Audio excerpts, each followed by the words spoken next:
कल हमने भुवनेश्वर में गौ प्रतिष्ठा ध्वज स्थापित किया है और अब रायपुर के लिए जा रहे हैं छत्तीसगढ़। वहाँ पर आज गौ प्रतिष्ठा ध्वज की स्थापना होगी। कल भोपाल में होगी, परसों हैदराबाद में होगी। इसी तरह से प्रतिदिन एक नए प्रदेश में जाकर वहाँ गौ प्रतिष्ठा ध्वज की स्थापना करना और वहाँ के लोगों से गौ माता के संदर्भ की चर्चा करना और ये जागृति लाने का प्रयास करना कि हमारी परंपरा ने जो महात्मा गाय का निरूपित किया था, जिस रूप में उनको रखा था, फिर से उसको याद करने की और उसी रूप में गौ माता को संरक्षित करने की और उनका आशीर्वाद प्राप्त करने की हिंदू समाज को आवश्यकता है। क्योंकि वेदों, शास्त्रों, पुराणों और हमारे इतिहास में ऐसे अनेक अवसर उल्लिखित हैं जिनमें गौ माता के महात्म्य को निरूपित किया गया है। आज परिस्थिति ये है कि भारत की केंद्रीय सरकार हो चाहे राज्यों की सरकारें हों, सबने गाय को पशु के रूप में अपनी पशु सूची में दर्ज किया है। तो हमारी ये मांग है इस यात्रा के माध्यम से कि उनको पशु सूची से हटाया जाए, क्योंकि हमारी परंपरा ने कभी भी गाय को पशु नहीं कहा, माता कहा है। तो इसलिए माता कहा जाए और उनके प्राण और उनकी प्रतिष्ठा की रक्षा के लिए कानून पारित किया जाए। तो अभी तक हमको एक सफलता मिली है। महाराष्ट्र राज्य की जो सरकार है उसने इस बात को स्वीकार कर लिया और कहा कि आपकी बात बिल्कुल ठीक है, हम गाय को राज्य माता का दर्जा दे रहे हैं, और उन्होंने दे भी दिया। अब दूसरे प्रदेशों के सामने ये प्रश्न है। हम समझ रहे हैं कि क्रमशः इस बारे में जागरूकता बढ़ेगी और पूरा देश एक समय ऐसा आएगा, इकट्ठा होगा और गौ माता को, माता का जो दर्जा हमारे पूर्वजों ने सदा से दिया था, वो पुनः प्राप्त होगा। और जब एक बार उनको पशु सूची से हटा दिया जाएगा तो अभी जो हमारे लोग हैं उनको पशु के रूप में ही देखने लग गए हैं। तो जब वो पशु सूची से हट जाएंगी, माता के रूप में दर्ज हो जाएंगी, तो उनकी जो परिस्थिति है उसमें भी अंतर आएगा। लोग उनके प्रति विचार अलग ढंग से करने लगेंगे, उनका अलग कौल होगा।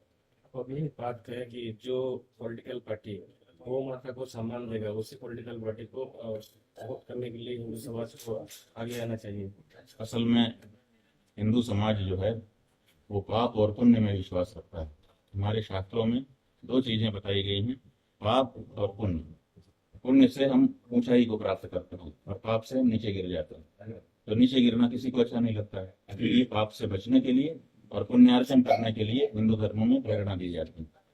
और ये माना जाता है कि गाय की हत्या करना बहुत बड़ा पाप है। वैसे तो किसी भी प्राणी की हिंसा नहीं करनी चाहिए, ऐसा हमारे वेद शास्त्र कहते हैं, लेकिन इनमें भी गाय की हत्या तो बहुत बड़ा पाप है। ऐसी परिस्थिति में गो हत्या जैसे महापाप से बचना है हिंदू समाज को।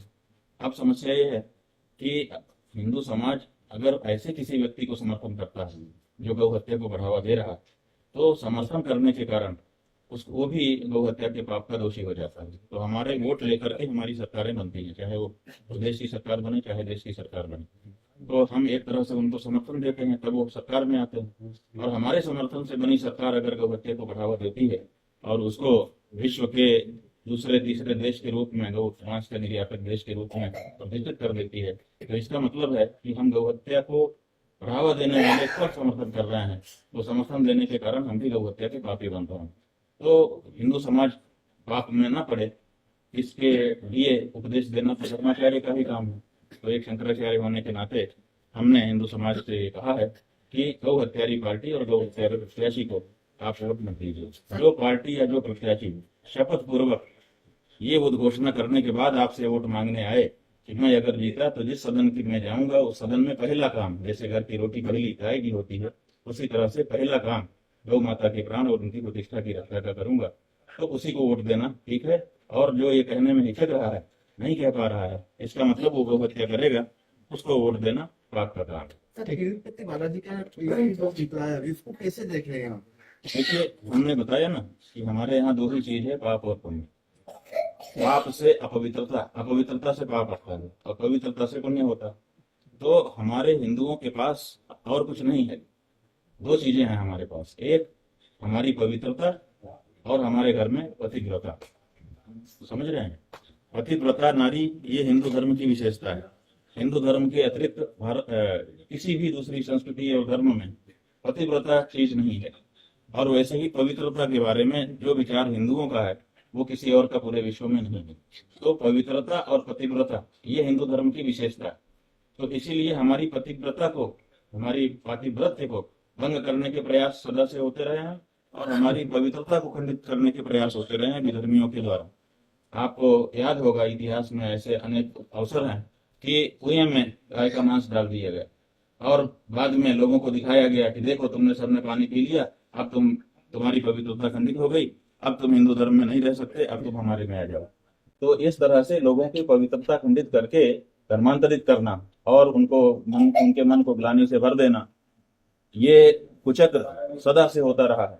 ये जो द्रौपदी के प्रसाद में अब द्रव्य मिश्रित करने की जो घटना है, ये भी उसी तरह का एक प्रयास है कि बहुत लंबे पैमाने पर लोगों को अब द्रव्य खिला दो प्रसाद के बहाने और बाद में कहो कि अब तो तुम भ्रष्ट हो गए, अब तुम्हारा वहां कोई काम नहीं, अब तुम हमारे पास आ जाओ। तो ये धर्मांतरण का ही एक कुचक्र है और इस कुचक्र को सफल नहीं होने देना है। और हम आपको ये बताना चाहेंगे इसी क्रम में कि ये जो कुचक्र है इसका खंडन करने के लिए भी हमारे पास कोई दूसरा कोई औजार नहीं है, हथियार नहीं है, गाय की आहार।